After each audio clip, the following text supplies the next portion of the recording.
My guest tonight is the co-owner of Left Bank Books, the oldest and largest independently owned bookstore here in St. Louis.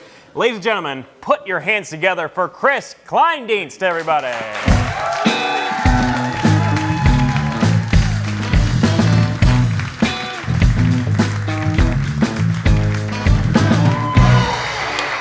Thanks for coming on the show, Kris. Thanks for having me. Yeah, it's great to be here. This is great. I love Left Bank Books, and I didn't know you guys had been around so long. This is news to me. So how long have you been part of Left Bank Books? Have you been there from the beginning? No, I think I've been there 41 years. You think it gets hazy? I've lost count, yeah. Yeah, get into that. Well, a lot of memories probably have been made at Left Bank Books. So take us through. So 41 years ago, you were an employee there, or how did you start? I needed a job.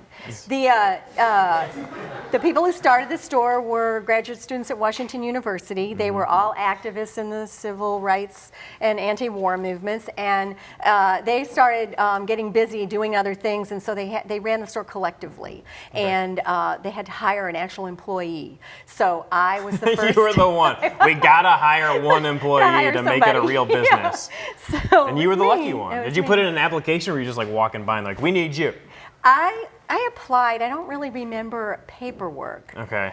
Yeah, it doesn't sound like they were paperwork kind of people. No. Yeah.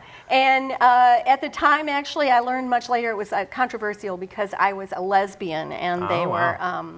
They thought that maybe that would not work because they were sort of old lefties, where that was like a bourgeois affectation. Wow, that's scandalous back then. So scandalous. Well, you got past the scandal, and now the Left Bank Books is kind of known for doing a lot of stuff in the community, kind of being outspoken in the community, and that has become kind of a mission of Left Bank Books, it seems like. Can you kind of elaborate on that? Well, it kind of has been at the core since the beginning, because these folks really were serious activists, and that's been a mission central to the store. So I carried that forth, being there all these years, and everyone in the store shares that mission. We really, my partner. So I guess the most recent thing has been the stuff in Ferguson and everything that's happened, the Black Lives Matter. And you guys took a pretty hard stance on that. And Central West End maybe not known for being the most diverse area in St. Louis, but you guys kind of got some publicity for. You guys made a pretty line in the sand. We're supporting this cause. Well, yes, of course we did, because we really don't see our customers as what I guess folks would call them, but we think of them as our community, as only white, straight, cisgendered people. So what happens in our community affects us, and affects the people who work in the store, people who lived in Ferguson then. And it was important to us. This was a really, a lot of our customers were very upset, and we were a space, there was a month where we did very little except open the doors for people to come in and just talk about stuff. Well, that's great. I mean, that is that community asset that you guys have become. Now, with that community, you guys have done other events outside of activist events. So can you kind of give us an idea of some of the maybe more lighter fare of the events that you guys have done? Maybe, I think Harry Potter was mentioned. Harry Potter, well, that's kind of my favorite.